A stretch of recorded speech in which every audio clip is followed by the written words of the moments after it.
시장의 환경적 부분은 개선이 돼가고 있어요. 근데 심리적 측면에서 어떤 모멘텀이 만들어지지 않기 때문에 엄청난 폭발성 있는 재료임에도 불구하고 시장에서는 오히려 주가 하락을 했습니다. 트리거가 작동되면 순간적으로 주가가 급등합니다. 거래량이 어느 순간에 빵 증가하는 날이 올 겁니다. 저는 KR 리서치의 대표를 맡고 있는 김대주입니다. 여러분 반갑습니다. 현재 미국 증시 상황을 어떻게 보고 계시나요? 전체적인 큰 틀에서의 상황을 세부적으로 말씀드리기보다는 최근 3-4개월 동안 어떻게 흘러갔는지 지수를 놓고 한번 말씀드릴게요. 그게 아마 이해하기가 쉬울 겁니다. 2월에 나스닥 지수가 2만 포인트 수준이었습니다. 2월 이전에도 2만에서 왔다 갔다 변곡점을 찾는 과정에서 흐름이 진행돼 있어요. 2월 초였던가요? 이때 이제 관세 정책에 대한 부과 얘기가 나서죠. 그러면서 이때부터 슬슬 빠지기 시작하면서 4월에 본격적으로 관세율에 대한 발표가 나오면서 나스닥 지수가 2만 포인트에서 14,000포인트까지 한 달 반 동안 크게 빠졌죠. 그러면서 14,000포인트 전후로 해서 저점을 찍고요. 저점 찍고 반등하는 과정에서 트럼프 대통령이 이제 관세에 대해서 유예하고 조정하겠다라는 내용으로 인해서 최근 19,000포인트까지 반등을 준 상황입니다. 그리고 최근에는 미국 신용등급 강등 얘기가 나오면서 시장의 전체적인 분위기는 19,000포인트를 전후로 해서 왔다 갔다 하고 있는 상황에서의 전체 흐름이 진행이 되고 있는 상황입니다. 과거의 미국 증시 상황 중 최근 상황과 유사했던 적이 있었나요? 있었죠. 그러니까 이 시장의 메커니즘을 알려고 한다라면 과거 흐름을 이해해야 되고요. 저는 기본적으로 지금의 미국 시장이 고점을 돌파하는 추세적 흐름이 나올 거라고 판단을 하고 있어요. 이 시장의 구조적 흐름에서의 요인이라고 할까요?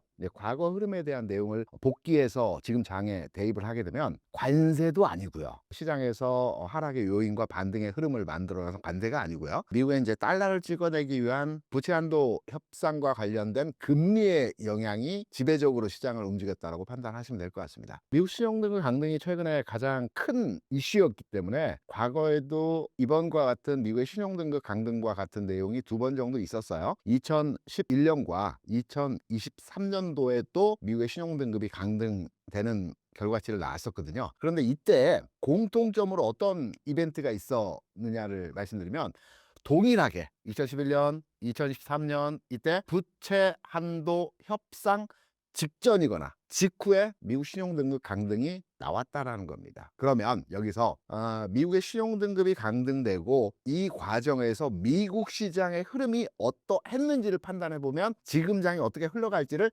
유추해서, 물론 똑같이 움직인다는 보장은 없겠지만 전체적으로 과거의 흐름이 미래에도 주가의 움직임에 대해 연결지어서 우리가 해석할 수 있기 때문에 지금의 장을 보다 이해하기 쉽게 우리가 들여다볼 수 있겠죠. 2011년도에는요 부채한도 협상이 타결이 늦어진다라는 요인으로 지수가 이때 출렁출렁 하면서 크게 빠졌어요. 이때 지수 저점이 2300포인트 수준까지 나스닥이 빠졌었습니다. 아마 2006, 700 정도에서 2300까지 빠졌던 걸로 저는 기억을 하고 있어요. 2300에서 무려 15,000포인트까지, 물론 기간은 꽤 걸렸습니다. 한 7, 8년 걸렸지만 7, 8년 동안 쫙 하고 올라갔습니다. 이 부채한도 협상 타결 지점으로 저점을 만들고 상승했다라는 거죠. 그리고 두 번째 2023년도 상황을 보게 되면 이때도 마찬가지입니다. 이때는 부채한도 협상 아마 직전이었는지 모르겠지만 신용등급 강등 얘기가 나오면서 출렁이면서 주가 빠졌어요. 그러면서 이때도 마찬가지로 지수가 12,000포인트 수준까지 주가가 하락을 했거든요. 15,000에서 12,000원까지 빠졌었습니다. 그리고 나서 2만 포인트까지 올라왔습니다.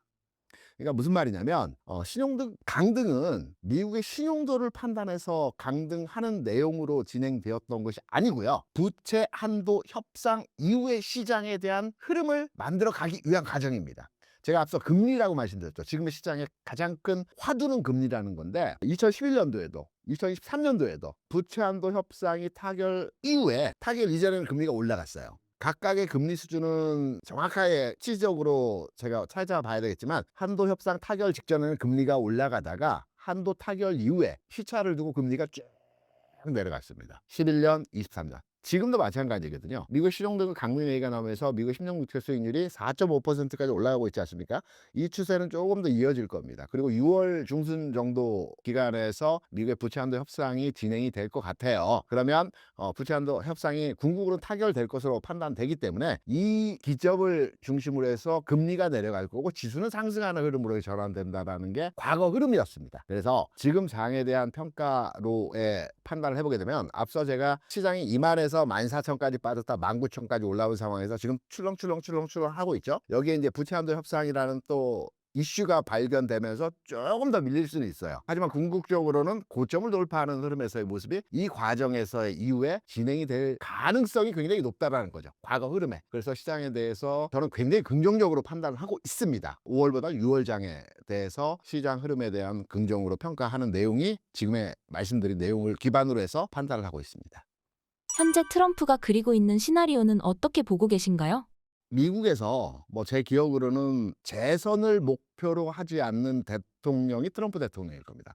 통상 미국은 중임제죠. 당선이 되면 다음 재선을 위해서 당선되자마자 정책을 실현합니다. 트럼프 대통령은 과거에 한 번 했었고요. 또 이번에 당선되면서 연임 이후에 3선 안 되기 때문에 이번 임기가 마지막이거든요. 뭐 연세도 좀 있으시고 하니까. 그러면 트럼프 대통령이 추구하는 정책은 자기 임기 내 지금 4년의 임기 내에 모든 걸 끝내고자 합니다. 그리고 앞서 연세도 잠깐 있으셨다고 말씀드렸는데 트럼프 대통령이 추구하는 두 가지 목표점이 있어요. 첫 번째는 본인은 지금까지 살아오면서 사업도 잘했고 뭐 정치적인 야망도 많이 펼쳤고 노벨 평화상을 한번 타보고 싶은 욕심이 있습니다. 이게 임기 때에도 평화상을 목표로 해서 여러 가지 추진을 했었거든요. 이번에도 마찬가지로 노벨 평화상을 내 인생의 뭐 마지막 단계에서 한번 타보겠다라는 목표가 있어서 아마 노벨 평화상을 타기 위한 정책들을 많이 추진할 겁니다. 지금 진행이 되고 있죠. 이건 전쟁에 대한 종전을 중지했다. 뭐 이건 진행되고 있고 어느 정도 결과치가 나올 것 같아요. 그렇기 때문에 노벨 평화상을 타는 게 하나의 목적이고요. 두 번째는 미국에서 나는 가장 훌륭한 대통령, 경제도 살리고 일자리도 많이 만들고 전세로 시장을 긍정적으로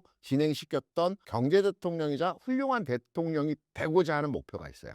그래서 추진하는 게 관세와 최근의 정책들인데 관세는 꼭 미국의 무역 적자를 충당하기 위해서 한 게 아니고요. 리쇼어링이라고 하죠. 그러니까 나이키 같은 경우는 인도네시아 공장이 있습니다. 미국 내에 있는 게 아니고요. 여기서 물건을 만들어서 뭐 전 세계 각지로 미국 내에도 마찬가지로 팔고 있죠. 그리고 애플 같은 경우는 중국에 공장이 있고. 그러니까 무슨 말이냐면 미국의 제조업체 기업들이 자체 생산 라인을 미국 내에 가지고 있는 것이 아니고 다 해외 기지에 좀 인건비가 싼 나라에 다 생산 기지를 가지고 있어요. 그렇기 때문에 미국의 고용 시장이 뭐 여러 가지 정책들을 발현시켜도 그렇게 좋아지지 않고 있거든요. 그래서 리쇼어링이라고 해서 미국 기업이 해외 생산 기지를 가지고 있는 부분에 대해서 다 미국으로 회귀시켜라. 이게 기본적인 정책입니다. 여기에 부수적으로 다른 나라가 미국에 투자하라는 내용도 있겠으나 궁극으로 큰 목표점은 미국의 생산 기업이 미국으로 되돌아가라는 게 기본 목표거든요. 그래서 나이키가 생산을 만약 인도네시아에 관세를 아주 크게 부과하고 돌아올 수밖에 없게. 이런 과정이 첫 번째 리쇼어링이 트럼프의 목표이고요. 이제 두 번째는 이제 감세입니다. 트럼프 대통령이 이제 좋은 평가, 국민들로부터 좋은 평가를 받기 위해서는 경제를 좋아지게 만드는 게 기본적인 목표지만 실제적으로 우리가 경제가 좋아진다고 해서 내 지갑이 두툼해지는 건 아니지 않습니까? 전체 분위기는 좋아지지만 그러면 실제적으로 이번에 그 하원을 그 감세 법안이 통과를 했습니다. 물론 이제 그 법인에 대해서는 법인세 상단부를 낮추는 내용이었고요. 개인들에게 이번에 그 소득세를 굉장히 줄여주는 하원을 1차 통과했습니다. 그렇기 때문에 각각 개인들에게 감세 정책을 통해서 그래도 내가 소득에 비해서 세금을 덜 내기 때문에 1년에 한 5천억 달러 정도가 지원되는 규모라고 합니다. 그래서 이 감세 정책을 통해서 어느 정도의 미국 국민들에게 이제 원활하게 사용할 수 있는 자금력, 그러니까 경제력을 가져간다라는 측면이고요. 기업에 대해서도 1기 때에도 법인세를 아마 35%에서 21%로 인하를 시켰는데 이러한 과정을 통해서 진행하고자 하는 내용이 지금 트럼프가 추진하고 있는 관세라든가 기타 국가에 대해서 반도체법, IRA법 이게 등등등등 다 이 내용들이 감세를 하기 위한 과정에서의 단계입니다. 그래서 트럼프가 목표로 하는 내용이 무엇이냐라고 한다면 제조업 시설의 미국 회귀, 두 번째는 감세를 통해서 어떤 경기 부양, 그리고 이게 하나이고요. 두 번째는 노벨 평화상. 이게 궁극으로 추진하는 내용인데 이 두 가지의 결과점은 종전이 되고 미국 경기가 좋아지고 미국 경기가 좋아지기 위해서 미국만 좋아질 수는 없기 때문에 세계 경기가 좋아지는 국면에서 미국의 경기가 좋아지는 거거든요. 그래서 경기 부양을 위해서 궁극으로는 추진할 것이다. 이 경기 부양을 위해서 추진하기 위해서는 금리가 내려가야 됩니다. 궁극으로. 그래서 앞서 제가 첫 번째로 말씀드린 내용과 트럼프가 추진하고 하고자 하는 두 가지 정책 과제의 기본 베이스가 금리 인하, 그러니까 연준에서 인하하는 게 아니라 실제로 미국의 10년 국채 만기 수익률 자체가 내려가야 되는 거거든요. 이 금리가 내려가는 과정을 만들기 위해서 감세하면 돈이 풀리기 때문에 금리가 내려가는 거고, 종전이 되면 시장이 안정화되면 금리가 내려가는 거고, 수익률이 채권 수익률이 내려가는, 이 두 가지의 궁극의 목표점은 금리가 내려가는 겁니다. 금리가 내려가면 당연하게 주가는 올라가는 현상에서의 모습들이 나타나겠죠. 그래서 이 부분에 대한 두 가지 목표를 가지고 추진하고 있다, 이렇게 이해를 하시면 될 것 같습니다. 변동성이 매수 기회가 될 수 있겠는데 하락 시 주목하면 좋을 종목 및 섹터는 어떤 게 있을까요? 미국 시장에 굉장히 어려울 것 같은데 우리 시장보다 굉장히 더 간단해요. 미국의 시총 상위 종목은 요즘에 왔다 갔다 많이 바뀌는데 마이크로소프트, 엔비디아, 애플입니다. 이게 시총 3천억 불입니다. 그리고 2천억 불 수준은 아마존입니다. 그리고 1천억 불 수준에 있는 종목들이 메타, 테슬라, 브로드컴 같은 종목이 1천억 불입니다. 그리고 뚝 떨어져서 넷플릭스가 500억 불입니다. 이해하셨죠? 세 종목, 시총 상위 세 종목은 3천억 불, 그 다음에 2천억 불은 앞서 말씀드렸던 내용으로 아마존, 그리고 1천억 불이 한 세네 종목, 테슬라, 메타, 브로드컴 같은 종목. 그럼 여기서 어떤 시장에서 변화가 나타나냐? 시총 1, 2, 3위는 지금 3천억 불 거의 아주 근소한 자리로 시총 1, 2, 3위. 여기서 다시 애플이 1위로 올라갈 겁니다. 근데 그 가격의 폭은 크지 않겠죠. 왜냐면 거의 1, 200억 불 차로 시총 순위가 나 있기 때문에 애플이 1위 올라가는 진행 과정에서의 상황이 나타나기 때문에 시총 1, 2, 3위 내에서 매매를 하겠다라고 한다면 애플, 엔비디아, 마이크로소프트, 이 과정에서의 순위 변화에 대한 진행이 나타날 것 같고요. 그러니까 시총이 변한다는 건 주가가 올라간다는 얘기죠. 타 종목에 대비해서 이 변화가 나타났고, 2천억 불의 아마존은 뭐 현상대에서 좀 유지가 될 것 같아요. 그리고 1천억 불대에 있는 종목들 2천억 불대로 올라올 것 같아요. 이게 무슨 말이냐면 전체적으로 미국 시장이 좋아지려면 1, 2, 3위가 쭉 더 뽑아주는 것이 아니고 하단부에 있는 1천억 불, 500억 불대에 있는, 그리고 200억 불이 대부분입니다. 그러니까 앞서 세 종목이 시총의 대부분을 차지하고요. 하단부에 있는 5, 6, 7, 8, 9, 10 종목들은 시총이 그렇게 크지가 않아요. 이 크지 않은 미국 시장의 종목들이 쭉쭉쭉 올라오면서 전체 그 사이즈, 그러니까 몸집을 키워 나가는 과정이 될 겁니다. 그러면 미국 시장의 투자 관점으로 접근해 본다라면 시총 500억 또는 1천억대 있는 종목들로 베팅을 해야 되겠죠. 1천억대는 아까 말씀드렸죠. 메타, 테슬라, 브로드컴 같은 종목이고요. 넷플릭스가 500억대 있는 종목이고, 뭐 이런 종목들의 흐름이 1차적으로 10위권 내에 있는 종목들의 시총이기 때문에 하단부에 있는, 그러니까 큰 3천억 불 종목보다는 500억 불, 1천억 불대에 있는 이 종목들이 시총 몸집을 키우기 때문에 이들 종목들이 주가가 세게 올라갈 겁니다. 그러면 미국 시장에 대한 투자 관점으로 접근할 때에도 기본적으로 큰 종목인 애플, 엔비디아, 마이크로소프트보다는 1천억 불 내외에 있는 종목 중심으로 해서 공략을 하자, 이 전략으로 대응하시면 될 것 같습니다.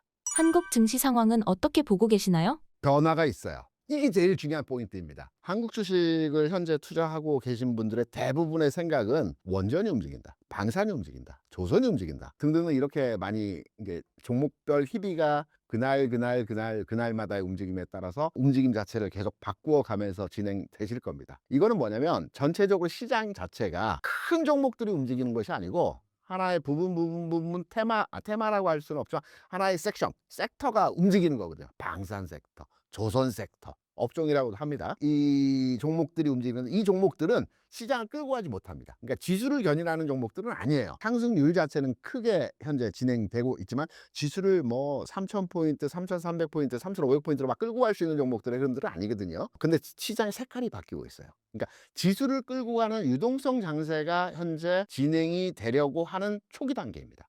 왜 유동성 장세로의 진행 과정이 현재 초기 단계로의 모습이냐라고 한다면, 여러분들 혹시 금융주 최근 주가 움직임 잘 보셨는지 모르겠습니다. 은행주, 증권주, 생보사들 주가 움직임 어땠습니까? 굉장히 강하죠. 증권주가 40%씩 올라왔어? KB금융이 40% 올라왔어? 생보사, 삼성생명이 30% 이상 올라왔어? 뭐 현대건설도 마찬가지고요. 이게 무슨 말이냐면 금융주가 움직이는 것은요, 외국인과 기관이 산다는 겁니다. 그러니까 대형주는 이를 팔고 있겠죠. 외국인들은 자체는 이제 매매 규모 측면에서 5월 들어서 크게 매수로 진행되거나 매도로 진행되진 않아요. 종목별로의 차별화를 두고 있어요. 근데 금융주에서는 적정 매수를 하고 있어요. 그래서 금융주가 올라간 건데 시장이 색깔이 바뀔 때 첫 번째로, 그러니까 지수의 장이 오기 전 단계에서 첫 번째로 시장이 오는 것이 유동성 장세이자 금융 장세가 옵니다. 금융 장세는 금융주가 올라가는 장이 아니고요. 금융 장세는 돈의 힘에 의해서 올라가는 장입니다. 이걸 금융 장세라고 합니다. 유동성 장세라고도 표현을 합니다. 이 장을 아마 과거에 언제 경험하셨냐면 20년도에 지수가 올라갈 때 시장 상황에서의 흐름들로 여러분 아마 경험하셨을 겁니다. 이때 뭐 LG전자가 상한가 치고 현대유아가 상한가 치고 뭐 현대차가 엄청나게 주가 상승의 모습을 보여주고 SK하이닉스가 주가 쭉쭉쭉 올라. 이게 유동성, 돈의 힘으로 뭐 전체적으로 쭉쭉쭉 올라가는 시장의 모습입니다. 외국인 투자자들이 최근 금융주를 사고 있는 것은 금융주가 첫 번째로 들어오는 과정에서의 종목인데요. 금융주는 유동성이 그러니까 거래량이 많습니다. 그리고 기본적으로 금융주를 담아놓고 있으면 배당도 꾸준하게 주고 있고요. 그리고 주가도 크게 휘둘리지 않습니다. 그래서 기관이든 외국인이든 첫 번째로 시장에 들어올 때, 진입할 때는 금융주를 삽니다. 그래서 금융주가 지금 움직이는 것은 유동성 장세로 가는 과정에서의 상황이라고 보고 있고요. 두 번째, 외국인들이 최근에 뭐 주식은 사고 있지 않지만 선물시장에서 최근 5월 들어서 한 2, 3조 선제적 매수를 하고 있어요. 미리 주식도 과거에는 지난 8월부터 4월까지 32조를 매도했는데 5월 들어서는 매수해서 아마 매수가 좀 더 우위일 겁니다. 데이터상으로 보게 되면 외국인 주식은 관망 내지는 일부 매수, 그리고 선물 시장에서는 적극적인 매수, 다음 지수가 가는 장을 준비하겠다라는 거죠. 이런 맥락점에서 본다면 앞으로 시장 유동성 장세가 오는 과정으로의 흐름이고요. 앞서 잠깐 모두에 말씀드렸던 그 시장의 전략적인 터닝 포인트의 타이밍은 미국의 부채 한도 협상이 타결되고 금리가 내려가는 지점에서의 흐름이기 때문에 6월 중순부터는 지수의 장이 올 것이라고 판단되고 있고, 지수의 장은 대형주로의 움직임이 나타나고, 대형주의 움직임은 전체적으로 그동안 움직이지 않았던 반도체가 될 것이고 전기전자, 자동차가 될 것이고, 이런 종목들이 쭉쭉쭉 뻗어나가는 형태에서의 모습이 나타날 가능성이 높다. 그래서 지금은 5월 말이기 때문에 새롭게 움직이는 섹터에 대해서 계속 쫓아다니면서 매년 하는 것보다는 대형주 중심으로 해서 6월장을 겨냥해서 현재 선제적으로 진입 들어가는 전략적 대응이 필요한 지점이라고 생각을 합니다. 단도직입적으로 눈여겨볼 만한 기업은? 저는 반도체입니다. 그러니까 지수가 가려면 반도체가 가지 않고서는 절대적으로 움직일 수가 없어요. 투탑을 꼭 얘기하는 것뿐만 아니고요. 반도체에서 전반에 그 여러 종목들이 있는데, 저는 최근에 시장에서 핫한 이슈가 된 한미 반도체도 긍정적으로 보고 있고요. 리노공업 같은 경우에도 액면 분할 이후에 정체되어 있는 흐름이기지만 긍정적으로 보고 있고요. 이런 소부장 내에서 종목들로의 관심도 필요하다. 1차적으로. 그렇게 생각을 합니다. 최근 국내 2차 전지 업종 상황을 전해주신다면요? 안 좋죠. 그러니까 시장의 환경적 부분은 개선이 돼가고 있어요. 근데 심리적 측면에서 어떤 모멘텀이 만들어지지 않기 때문에 계속해서 주가 하락이 연일 나타나고 있습니다. 어제 그제 나온 내용을 이제 우리가 보게 되더라도 굉장히 호재성 재료가 나오지 않았습니까? 미국에서 감세 정책 법안이 통과됐고요. 여기에 대해서 2차 전지 배터리 업계에 대한 보조금 폐지를 원래는 2032년이었는데 1년만 딱 당긴다는 겁니다. 시장에서는 이 보조금, IRA 보조금 폐지가 뭐 즉시 일어날 거라고들 평가를 해서 시장에서 악재로서 반응을 했던 거거든요. 근데 어제 그제 나왔던 내용을 비견해서 판단해 보게 되면 2032년을 2031년으로 1년 줄인 내용이기 때문에 이거는 뭐 안 줄였다라고 볼 수도 있는 거거든요. 엄청난 폭발성 있는 재료임에도 불구하고 시장에서는 오히려 주가 하락을 했습니다. 이게 뭐냐면 수급에서의 심리가 아직 개선되지 않았다는 건데요. 이런 심리가 개선되지 않은 상황에서 어느 트리거가 작동되면 순간적으로 주가가 급등합니다. 지금 2차 전지 업종에 대해서 부정적으로 판단하는 첫 번째 내용은 캐즘이죠. 캐즘은 해소가 되고 있어요. 왜냐하면 지난 1분기 실적을 들여다보게 되면 LGsolut이 흑자로 전환됐죠. 그 다음에 에코프로비엠도 흑자로 전환됐죠. 그리고 포스코피처엔도 아마 흑자로 돌아선 걸로 제가 기사를 본 것 같아요. 그러니까 몇몇의 기업들은 선제적으로 미리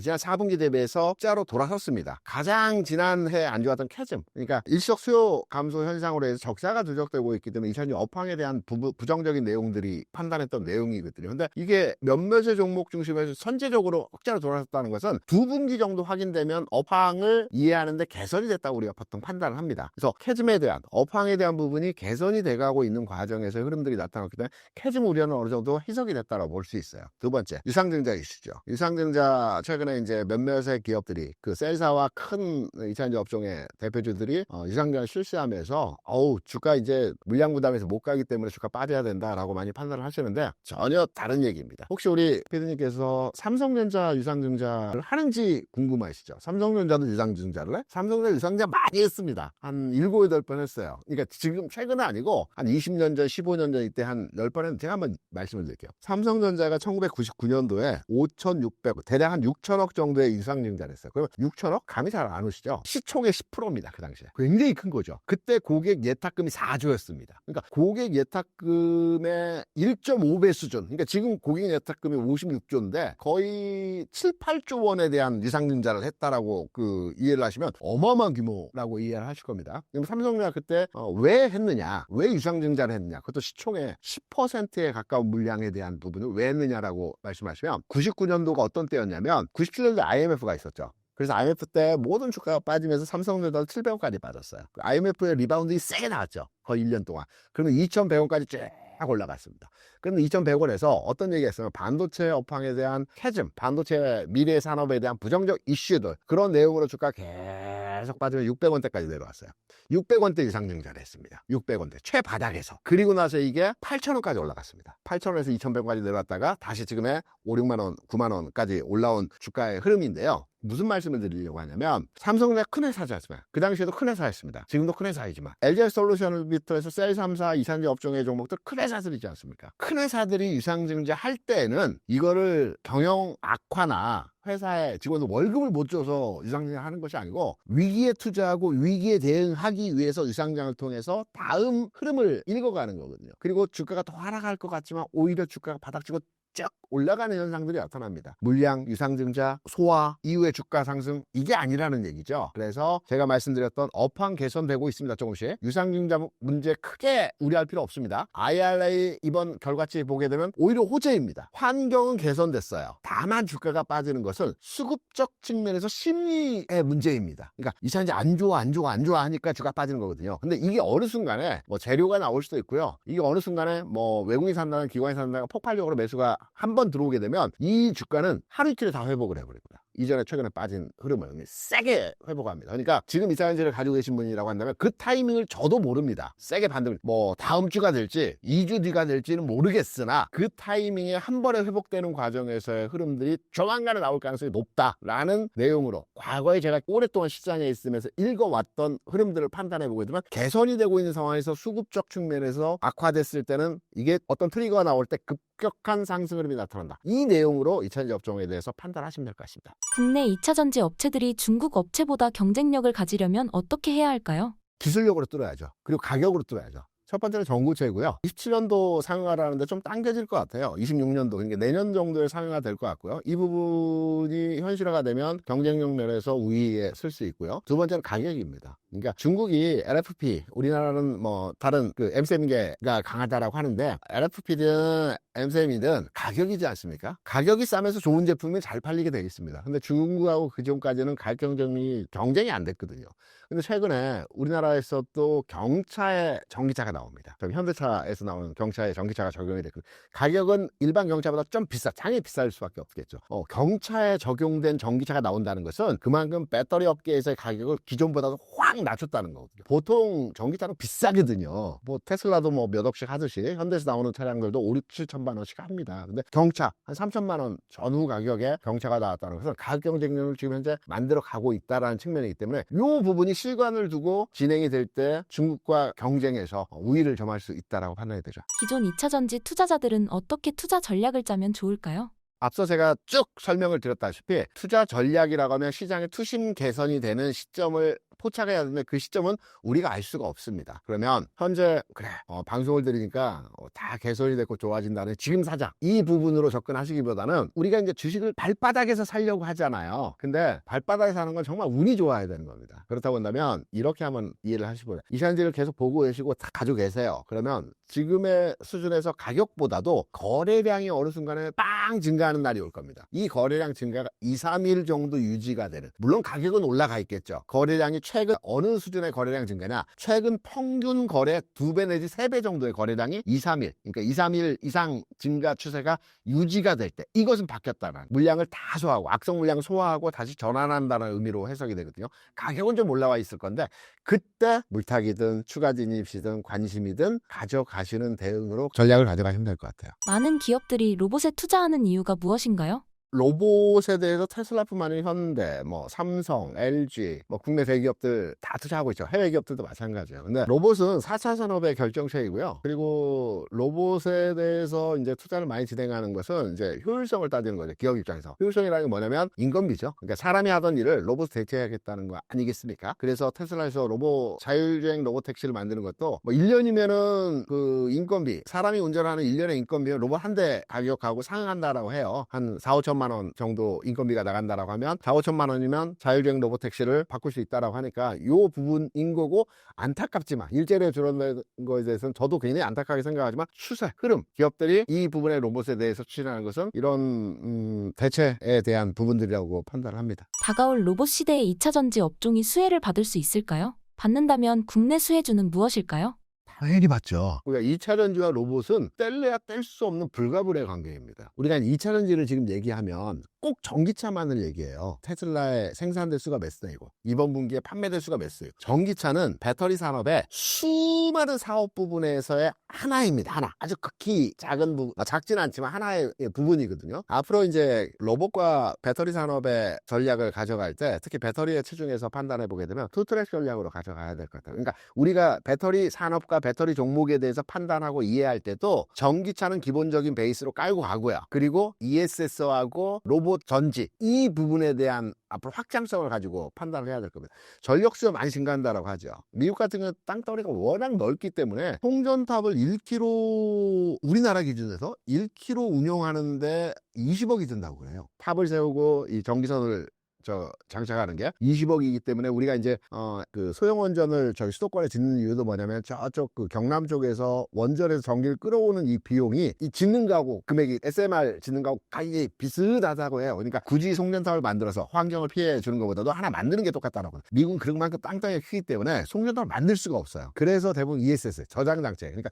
트럭에다가 에너지 저장 장치 스토리지를 이제 가지고 다니면서 그것만 교체해 주는 직업이 있을 겁니다. 큰 이 박스 같은 형태로 돼가지고 이거 집 앞에다 이거 교체해주고 또 트럭 타고 가서 교체해주고, 그러면 이걸 한 일주일 쓰고, 이런 형태의 ESS 산업이 이제 앞으로 계속 확장될 겁니다. 커 나갈 겁니다. 그리고 로봇 전지 부분이 이제 시장이 확대될 거예요. 지금 로봇이 휴머노이드이든 공장용 로봇이든 이제 로봇 전력이 연결되지 않은 상태에서 특히 휴머노이드 같은 경우는 한 번 충전하면 한 3시간 정도 사용한다고 그래요. 그러니까 3시간마다 교체를 하루 세네 번 이상 교체를 해줘야죠. 번거롭지 않습니까? 교체하는 시간도 꽤 걸립니다. 요 전지의 밀접도를 이제 늘리는 게 이제 관건이긴 한데, 요 투트랙으로 ESS와 로봇 전지에 대한 부분에 대한 내용으로 이제 이차전지 업종 로봇과 연결지어서 판단하는 흐름으로 우리가 가져가야 될 것 같습니다. 다가올 로봇 시대에 투자하고 싶다면 어디에 투자하는 게 좋을까요?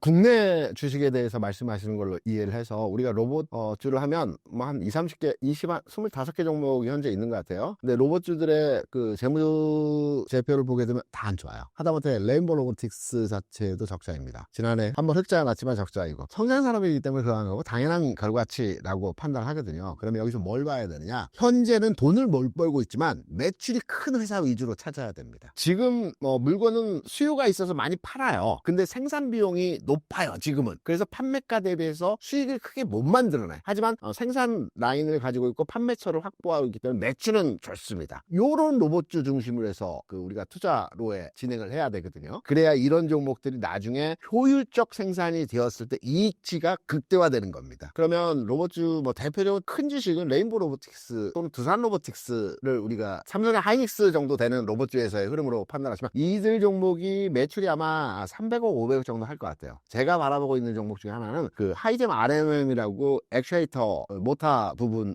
있어서 우리나라 강자입니다. 이 회사는 매출 한 800억 정도 됩니다. 그러니까 레인보우 로보틱스, 두산 로보틱스보다도 매출이 크다라는 거죠. 모터에 있어서 굉장히 강점을 가지고 있기 때문에 저는 이제 소부장이라고 판단을 할게요. 로봇주에서 뭐 휴머노이드 완성체 업체, 소부장 이렇게 구분지어서 판단한다면 소부장 내에서 투자 관점의 접근이 필요하다고 보고 있고요. 개별적으로 긍정적으로 판단하는 종목은 하이젠 RM에 의해서 긍정적으로 판단과 평가를 하고 있습니다. 한국 원전이 주목받는 이유가 무엇인가요? 엄밀하게 따져보면 한국의 원전이 글로벌리하게 크게 부각되는 것은 아닙니다. 다만 한국 원전이 그동안은 좀 침체되어 있다가 2008, 9년 정도에 아라비 밑에 원전 수출한 이후에는 특별하게 중간 단계에서 어떤 내용이 없다가 최근에 체코라든가 영국이라든가 또 중동 쪽에서의 원전 수출 가능성들에 대한 얘기들이 나오면서 이 부분이 부각이 되고 있죠. 그리고 지금 글로벌리 전력수에 대한 증가 추세가 하두입니다. 이게 AI 데이터 센터의 전력 공급에 대한 문제가 대두되고 있기 때문에 이런 내용들이 이제 화두가 되고 있고요. 일단은 한국원전의 강점을 보이는 것이 비용, 타 국가 대비해서 좀 저렴하게 원전을 건설할 수 있고요.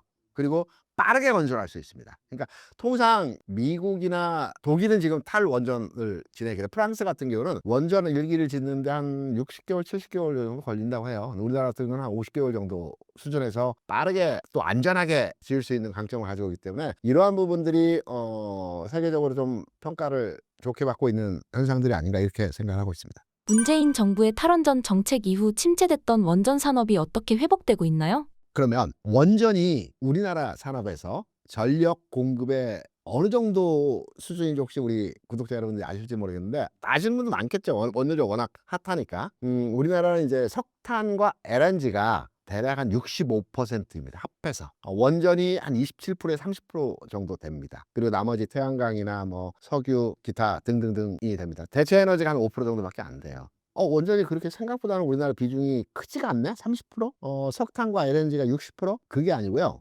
효율성이죠.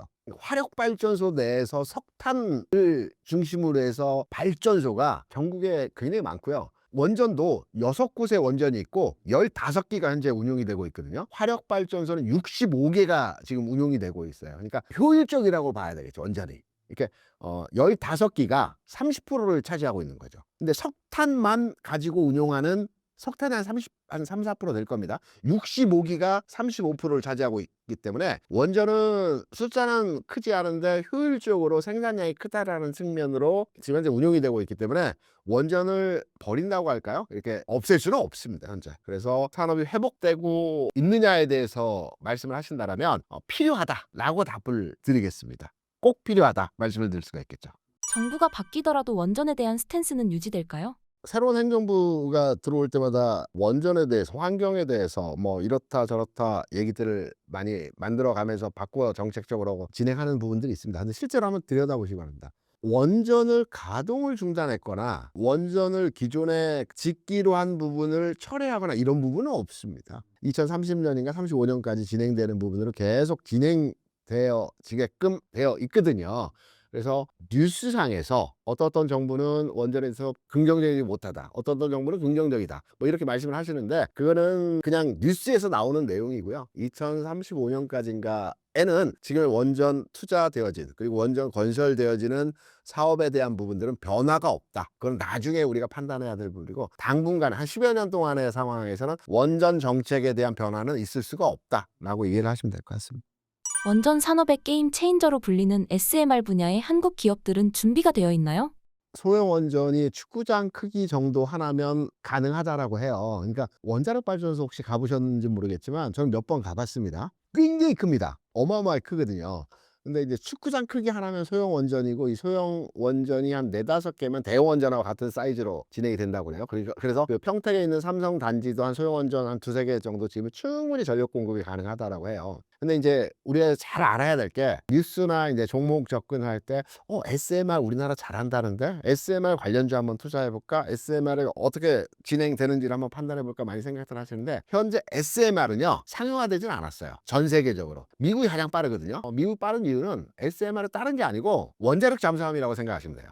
그냥 원자력 잠수함 내에 거기 SMR이 들어가 있는 거지 않습니까? 이거를 땅으로 빼낸 게 SMR이거든요. 잠수함 내에 또는 항공모함 내에 있는 부분을 떼서 땅으로 가져오면 이게 SMR입니다. 근데 미국 자체도 SMR 상용화, 그러니까 시험 단계에서의 운용은 우리나라도 대구에서 하고 있어요. 근데 상용화라는 게 이게 시장에서 생산성을 가지고 운용하는 거거든요. 미국이 2030년 계획이고요. 우리나라가 2035년 계획입니다. 아직 상용화는 되어 있지 않고 연구 단계, 시험 단계, 테스트 단계이거든요. 그래서 이게 직접적으로 운용이 된다라고 판단할 수 없고, 우리도 이제 여기에 대해서 굉장히 지금 현재 많은 투자를 하고 있기 때문에 계획은 2035년이지만 미국 수준의 30년까지, 그러니까 5년 뒤까지 아마 땡겨질 거는 같습니다. 그래서 우리나라 현재 SMR 수준에서의 단계를 문의해 주시면 지금은 연구개발 시험 테스트 과정이다. 하지만 우리나라가 이 부분에 대해서 중간중간 이제 평택이라든가 중간중간 핵심 지역마다의 전력이 필요한 공급처들이 있기 때문에 이쪽 방향으로는 갈 것 같고요. 그리고 대세는 이제 SMR 쪽으로 진행이 될 거다.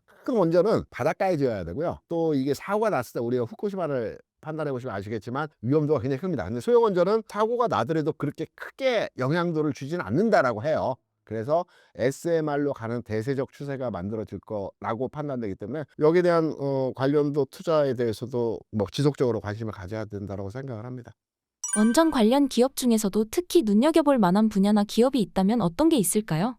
우리가 원전주만을 보게 되면 원전을 짓고 시공하고 설계하고 그다음에 유지보수하는 기업들을 많이 판단하시는데, 저는 좀 색다른 관점으로 원전주에 대해서 판단을 하시는 건 어떨까 생각합니다. 우리나라의 원전 6곳에 16기가 운용이 된다라고 말씀드렸지 않습니까? 그러니까 한 곳당 한 두세 기가 있는 겁니다. 원전이 우리가 TV에서 보면 크게 이렇게 원통형으로 되어 있는 그게. 근데 원전을 짓는 것도 굉장히 중요하거든요. 이게 한 8조 원 정도 한 기 짓는데 비용이 들어간다고 해요. SMR 한 4조 5조 여기 왔다 갔다 합니다. 근데 400기의 원전이 현재 전 세계적으로 운용이 되고 있어요. 이 중에 한 반전은 러시아하고 중국입니다. 이는 그네들이 이제 만들고 수출은 못합니다. 왜냐면 기술력이 떨어지기 때문에. 우리의 경쟁 상대는 독일은 이제 원전 탈퇴해 버렸기 때문에 한국, 미국, 일본, 프랑스, 여기에서 가장 경쟁을 치열하게 되는 것은 한국하고 프랑스입니다. 미국은 자체 수출 잘 안 하고 자체 원전 짓는 거고요. 일본은 좀 디테일한 기술력을 가지고 있어요. 그러니까 한국과 프랑스가 경쟁하는데, 앞서 말씀드린 대로 전 세계적으로 400기가 현재 운용이 되고 있고요. 중요한 것은 우리가 폐쇄됐다라고 하죠. 뭐 한 50년 써서 이제 가동 중단이 된 원전이 200기입니다. 짓고 있는 게 한 50기 됩니다. 그러면 딱 단순하게 숫자 측면으로 볼 때 폐쇄됐다라고 해서 그냥 방치할 수는 없지 않습니까?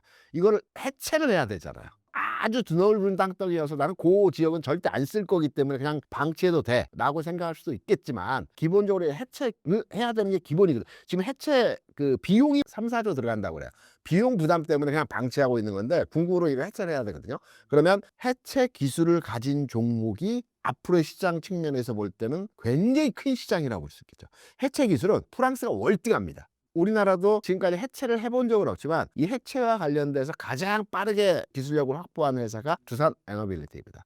그래서 원전주에 대한 평가를 할 때 두산 에너빌리티가 계속 주가 움직이는 형태로 진행이 되고 있고요. 저는 해체 관련해서 가장 강점을 보여주고 있는 두산 에너빌리티, 그리고 유지보수. 원전은 짓고 나서 유지보수가 필요하거든요. 계속 그 시설 관리가. 유지보수 같은 경우는 우진 엔텍 같은 종목이 국내 상장 기업 내에서는 가장 월등한 경쟁력을 보유하고 있다고 해서, 큰 주식, 원전 설비이든 해체이든 큰 주식이다 하면 두산에너빌리티, 작은 주식, 소부장 정도를 판단하시면 우진 엔텍 정도가 가장 긍정적으로 평가하는 종목입니다. 삼성전자 1분기 실적을 어떻게 보셨나요? 데이터상으로는 나쁘지 않았죠. 근데 세부 내용을 보게 되면 좀 우리가 바라봐야 될 것들이 있습니다. 뭐냐면 약 7조 좀 못되게 실적을 발표했죠. 뭐 지난 분기 대비해서 나쁘지 않았어요. 그리고 특히나 휴대폰 사업 부분에서 4조 원, 반도체 부분에서 1조 좀 넘는 금액, 그리고 전장 부분이 선방하는 형태로의 진행이 되었습니다. 휴대폰은 서프라이징이었죠. 원래 휴대폰과 반도체가 삼성전자의 35대 35, 70% 정도 점유하고요. 그리고 TV, LCD 이쪽이 뭐 한 10%, 15% 하고, 전장과 하만이 이제 나머지 부분을 차지하는 게 기본적인 구조적 측면에서의 사이즈인데, 휴대폰이 완전히 이번에 치고 나간 겁니다. 반면 좀 안타까운 게 반도체. 이 반도체 부분에서 1조 전후로 한 금액이라고 한다면 아쉽죠. 이 부분이 삼성전자의 주가가 지금까지 크게 오르지 못한 근본적 요인이라고 판단이 되고 있어요. 근데 이 부분이 개선이 될 가능성의 여지가 충분히 현재 나타나고 있습니다. 그래서 전체 큰 맥락에서 본다면 긍정적으로 바라본다. 이번 1분기 실적에 대해서 긍정적으로 본다. 왜? 발표된 숫자로의 내용을 세부적으로 따져보면 그렇게 만족할 만한 수준은 아니지만, 이 숫자에서 2분기에 3분기, 4분기에 좀 더 지금보다 나아질 수 있는 상황에서의 흐름이 포착이 됐기 때문에 긍정적으로 평가한다 이렇게 해석을 합니다. 삼성전자의 메모리 반도체 경쟁력을 어떻게 보시나요? 틀림없이 살아나고 보고요. AI 나왔으니까 이제 제가 첨언으로 이 말씀을 한번 꼭 드리고 싶어요. 최근에 이제 클라우드웍스라는 종목이 갑자기 유상증자 하면서 주가가 크게 빠졌죠. 최근에 그리고 AI 소프트웨어 관련 종목들이 동반해서 상승하고 하락하고 이런 과정들의 모습들이 나타납니다. 근데 실제로 우리가 AI 소프트웨어 관련주에 옥석이 가려지지 않았어요. 그러니까 AI가 종목명에 붙었다면 무조건 다 올라가는데 지금부터는 잘 판단하셔서 접근하셔야 될 것 같고요. 과거에 닷컴 버블이 있었을 때 닷컴주들이 과거에 이제 99년 뭐 전후로 해서 엄청나게 주가가 많이 상승했거든요. 뭐 100배, 200배, 300배 뭐 이렇게 올라갔습니다. 그 당시에. 한 가지 비근한 예로 말씀을 드리면 그 당시에 이제 가로수라는 신문이 지금도 있죠. 가로수 신문이라고 우리가 이제 그 버스 정류장에 가면 옆에 무료로 나눠주는 신문 있지 않습니까?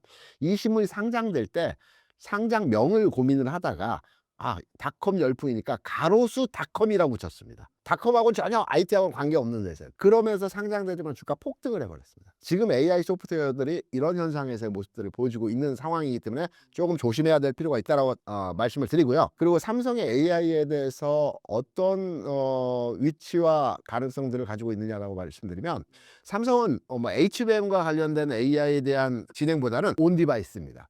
가장 그러니까 텍스트 분야에 있어서 삼성은 AI와 접목된 가장 빠른 기업이죠. 동시 통번역. 애플은 이미지, 삼성은 텍스트와 언어 이 부분에 있어서는 가장 지금 빠른 그 선두 기업이기 때문에 AI가 진화되고 삼성이 여기에 언어적 측면에서 발전이 될 때에는 AI의 뭐 선두 기업 쪽에서는 아주 부각이 될 수 있는 기업이라고 보죠. 애플이 이미지를 하는 것은 영어권 나라에서는 굳이 통번역에 대한 필요성을 못 느낍니다. 다 영어를 하니까. 하지만 비영어권 국가에서는 영어를 꼭 알아야 되기 때문에 이 통번역이 중요하겠죠. 그래서 삼성은 온디바이스 기반으로 한 언어적 방향에서의 AI 부분에 있어서 앞으로 펼쳐나갈 가능성이 높다 이렇게 생각합니다. 이재용 회장이 삼성 사업부별로 강도 높은 질책을 하였는데 그 배경을 설명해 주신다면요? 그러니까 외국인이 삼성을 바라보면서 세 가지 문제점에 대해서 지적이라기보다는 시장 내에서 이렇게 얘기가 떠도는 내용이 있었죠. 업황. 반도체는 어차피 주기 산업, 사이클 산업이기 때문에 업황이 안 좋아졌다가 좋아지고 안 좋아졌다 좋아지고 이거 주기입니다. 그래서 반도체가 뭐 계속 안 좋고 계속 좋아지고 이러진 않아요. 주기 산업입니다. 그래서 업황에 대한 부분은 이제 점진적으로 개선이 되고 있다라고 이해를 하시면 될 것 같고요. 두 번째는 엔지니어들이 해외로 유출된다. 그러니까 SK하이닉스와 중국으로 유출된다는 부분이 또 시장에서 바라보는 평가에 삼성이 부정적인 이유였죠. 외국인들이 특히나. 근데 최근에 그 시장 12월, 1월에 삼성의 대규모 조직 개편이 있었습니다. DS 부분의 부사장, 뭐 AI 부분 사장 다 교체하고 기존까지는 여기서 문제시됐던 게 그러니까 관리 쪽 임원들이 현장 라인 임원을 맡았다라고 해서 이게 효율적 운영이 안 됐다라는 게 또 지적된 문제들이었거든요. 근데 이게 교체가 됐어요. 시장을 아는 그러니까 기술을 아는 헤더들로 교체가 됐기 때문에 이 부분도 어느 정도 해소됐다고 볼 수 있고 세 번째로 가장 중요한 게 리더십에 대한 부분이었습니다. 이재용 회장이 좀 너무 유연한 거 아니야? 이런 부분들이 그러니까 선대 회장 같은 경우는 강력한 리더십을 통해서 삼성을 끌어왔지 않습니까? 여기에 반해서 이재용 회장은 조금 유연한 성격에서의 사람이 아닌가라고 많이들 평가를 했었는데 최근까지 사법 리스크가 발목을 잡고 있었지만 사법 리스크도 어느 정도 완화가 됐죠. 그리고 지난 주총 이후에 강력한 메시지 이건희 회장이 와이프 빼고 다 바꿔라 이런 선언이 있었다라고 한다면 뭐 이재용 회장도 이번에 뭐 돈 되는 사업 그리고 강력한 메시지들을 줬다라는 측면에서 바뀌고 있다. 그래서 그간에 우리가 이미지화되었던 삼성에 대해 부정적인 내용들이 전환하고 있다. 이렇게 이해를 하시면 될 것 같습니다. 현재 삼성전자 파운드리 상황은 어떤가요? 이게 문제입니다. 이게 삼성이 제가 앞서서 이제 실적에 대한 부분을 말씀드렸는데 반도체가 1조 내외 영업이익을 분기 했다라고 말씀드렸는데 파운드 쪽이 지난해 5조 원 적자를 냈어요.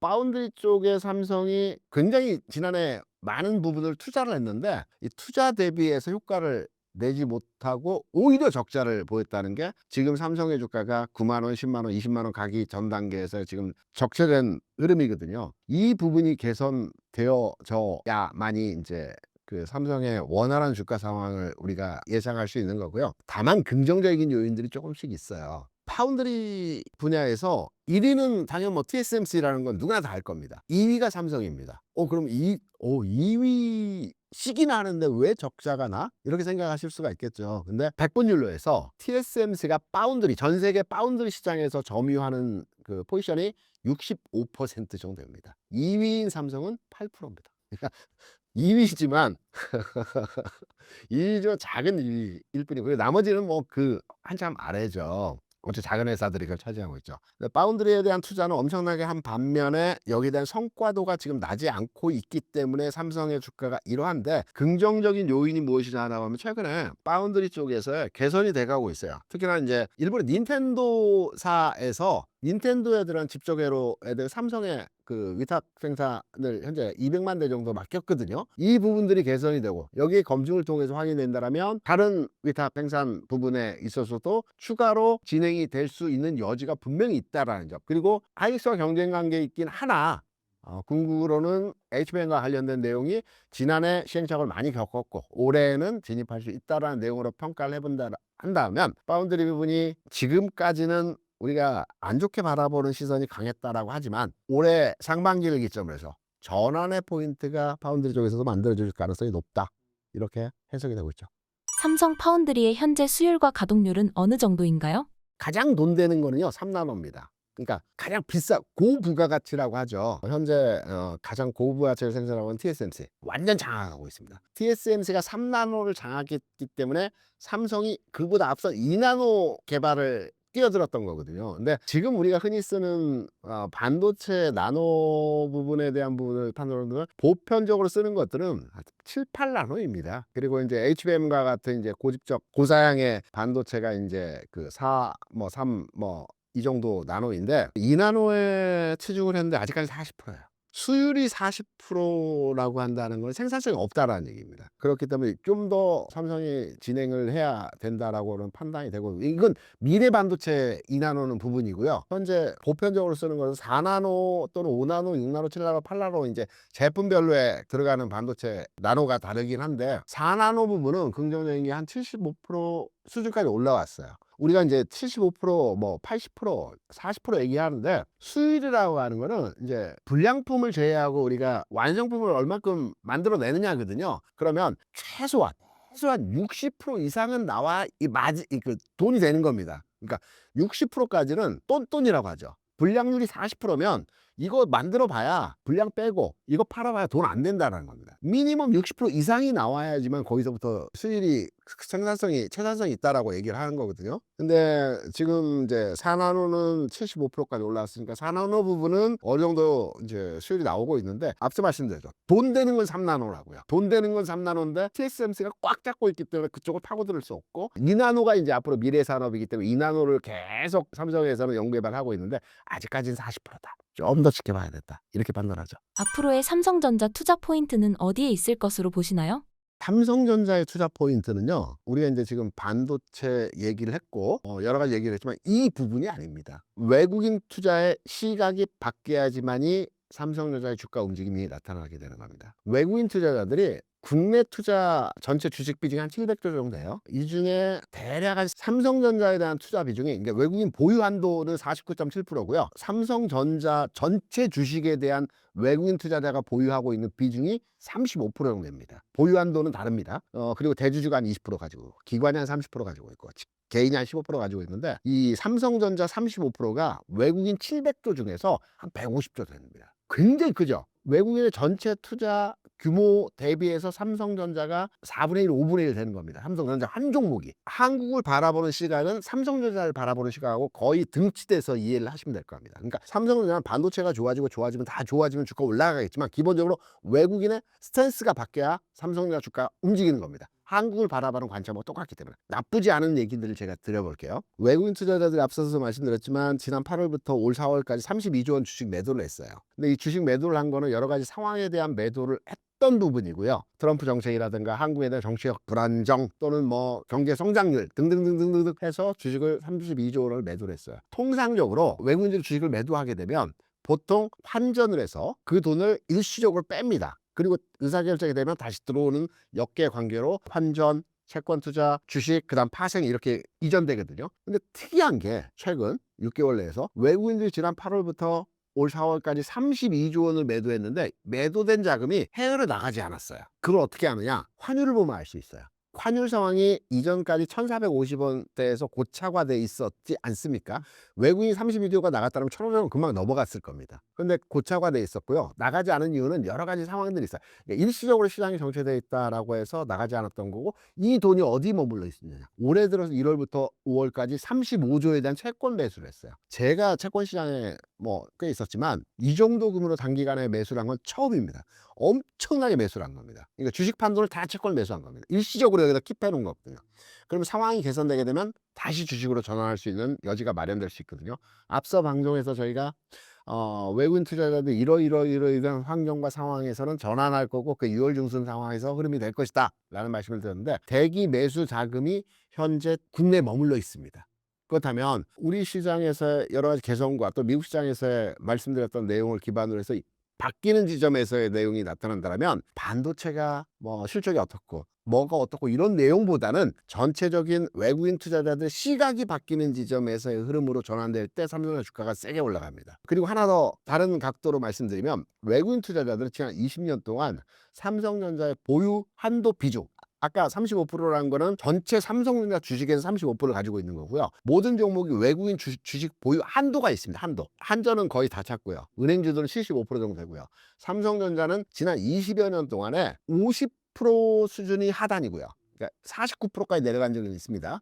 50% 수준에 근접하면 매도를 더 이상 하지 않아요. 지금 49.7%입니다. 그러니까 매도를 더 이상 하지 않는, 그러니까 단기적 매매 운용을 하는 애들은 여기서 팔았는데 장기 포지션은 가져가는 포지션이 50%라는 거죠. 그리고 55%를 넘어가면 삼성을 때립니다. 과 포지션이라고 해서. 그러니까 기준으로 했을 때 55% 전후가 평균 포지션 외국인 보유 지분 한도입니다. 지금 하단에 와 있어요. 지난해 8월 88,800원 갈 때가 57%였어요. 55%를 넘어서 거기서부터 쭉 7%, 8%를 지금 판 겁니다. 삼성전자에 대해서. 그 금액이 한 10몇 조 될 겁니다. 외국인들은 이제 하단부에 가서 더 이상 나올 물량이 없습니다. 지금 49.7%의 물량은 대부분 장기 펀드가 가지고 있는 물량이기 때문에 이걸 시장에 팔진 않아요. 장기 펀드들은 1, 2년 상황에서의 매매를 하는 것이 아니고 이 4, 5%가 왔다 갔다 하면서 삼성전자 주가를 만들어가는 겁니다. 이게 단기 헤지펀드 성향에서의 물량들이 들어왔다 나갔다 하는 거거든요. 하단부에 더 이상 나올 물량이 없다. 그리고 시장에 대한 시각이 외국인 중심에서 개선이 될 때 가능성 있죠. 돈 안 나가고 지금 현재 잠겨 있는 상태이기 때문에